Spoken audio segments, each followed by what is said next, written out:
दोस्तों शायद आपने भारत की सबसे लंबी सुरंग चेनानी नासिर का नाम सुना होगा। यह सुरंग जम्मू कश्मीर में है, 9.2 किलोमीटर लंबी है और चेनानी से शुरू होकर नासिर में समाप्त होती है। लेकिन क्या आप जानते हैं उत्तराखंड की सबसे बड़ी सुरंग कौन सी है और कहां है? तो मैं आपको बता दूं, कल ही 26 मई 2020 को केंद्रीय सड़क परिवहन एवं राजमार्ग मंत्री श्री नितिन गडकरी जी द्वारा उत्तराखंड की सबसे बड़ी सुरंग का वीडियो कॉन्फ्रेंसिंग के द्वारा उद्घाटन किया गया। और दोस्तों यह सुरंग टिहरी गढ़वाल के ऋषिकेश धरासू मार्ग पर जो चंबा कस्बा पड़ता है, जैसे कि आप वीडियो में देख रहे हैं, इस कस्बे के नीचे स्थित है। यह 440 मीटर लंबी सुरंग है और इस सुरंग को उत्तराखंड की सबसे बड़ी सुरंग होने का खिताब मिला है। तो यह हम सब टिहरी वासियों के लिए और उत्तराखंड वासियों के लिए बड़े गर्व की बात है। और इसके साथ ही हम बॉर्डर रोड ऑर्गेनाइजेशन के समस्त कर्मचारियों एवं इंजीनियर्स का धन्यवाद देते हैं, जिन्होंने इस वैश्विक महामारी के दौरान भी इस सुरंग का निर्माण कार्य जारी रखा और समय से पूर्व ही उत्तराखंड की सबसे बड़ी सुरंग का निर्माण कार्य पूरा किया। तो दोस्तों आज की इस वीडियो में मैं आपको बताऊंगा इस सुरंग की क्या क्या खूबियां हैं, इसको बनाने में कितना समय लगा, किसके द्वारा निर्माण किया गया और कहां पर किया गया, इसको बनाने का उद्देश्य क्या है, इसके क्या क्या बेनिफिट होने वाले हैं और इसको बनाने में किस तकनीक का प्रयोग किया गया। तो ऐसी बहुत सी इंपॉर्टेंट और इंटरेस्टिंग जानकारी मैं आपको इस वीडियो में देने वाला हूं। तो यार बस आपको इतना करना है कि बिना स्किप किए हुए इस वीडियो को पूरा देखना है और ज्यादा से ज्यादा शेयर करना है। तो आइए दोस्तों आसान सी भाषा में इस सुरंग के बारे में बहुत सी इंटरेस्टिंग और इंपॉर्टेंट जानकारी जान लेते हैं।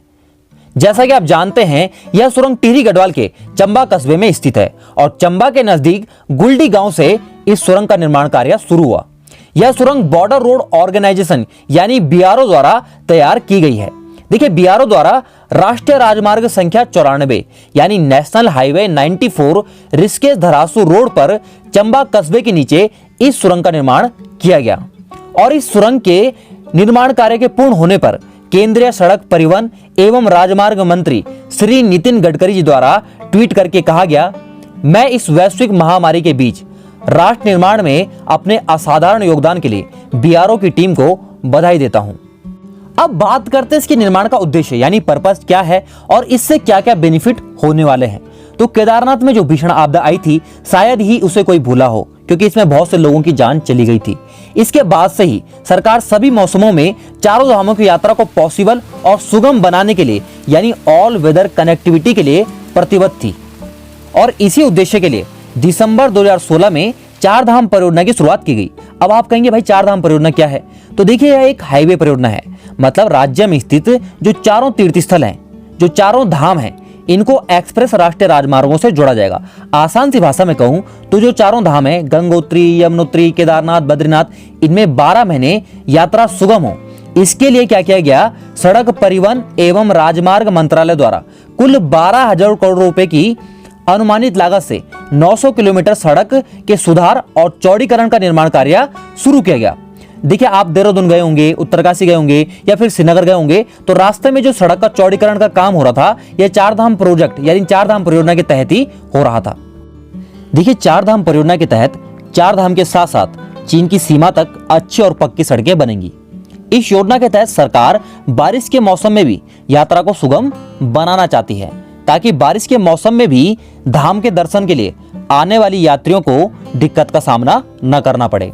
और चार धाम परियोजना के पर्पज और उद्देश्य को पूरा करने के लिए ही चंबा में उत्तराखंड की सबसे बड़ी सुरंग बनाई गई। और यह सुरंग गंगोत्री, यमुनोत्री, बद्रीनाथ, केदारनाथ चारों धामों तक सभी मौसम में सुविधा प्रदान करेगी।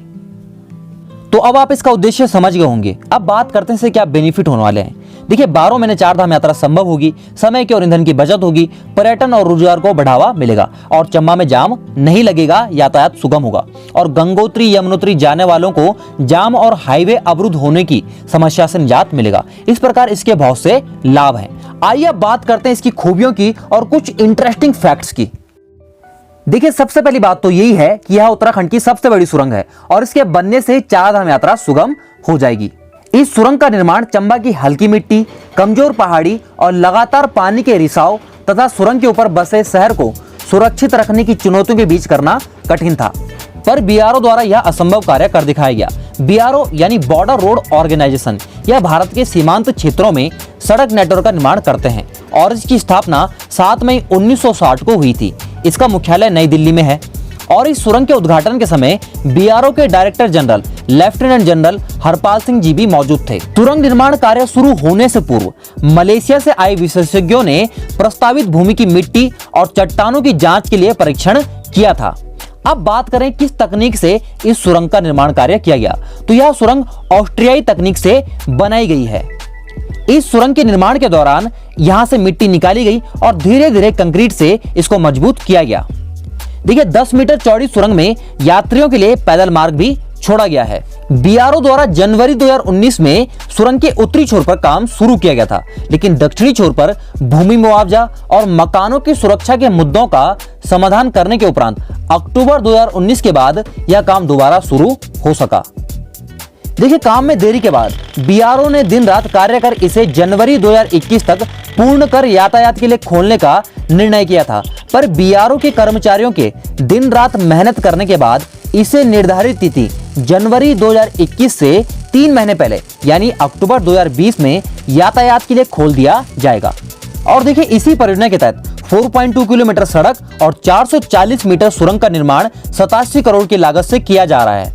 हालांकि इसके लिए प्रस्तावित राशि 107 करोड़ थी। अब देखिए यह सुरंग दिखौल गांव मंजूड़ के बीच से होकर उत्तरकाशी राजमार्ग पर गैस गोदाम के पास निकलेगी। तो दोस्तों ये थी उत्तराखंड की सबसे बड़ी सुरंग के बारे में सारी जानकारी और उसकी सारी खूबियां। और इस वीडियो में मैंने केदारनाथ धाम की बहुत सी तस्वीरें, बहुत सी वीडियोस का प्रयोग किया, जो कि मेरे दोस्त चेतन देव मानस के सहयोग के कारण संभव हो पाया। तो उनका दिल से बहुत बहुत धन्यवाद। तो दोस्तों इस वीडियो को यहीं पर समाप्त करते हैं। अगर वीडियो आपको पसंद आया तो लाइक, कमेंट और शेयर करना बिल्कुल ना भूलें, और चैनल पर नए हैं तो चैनल को करें सब्सक्राइब और बेल आइकन जरूर दबाएं। बहुत बहुत धन्यवाद। जय हिंद, जय भारत, जय देवभूमि।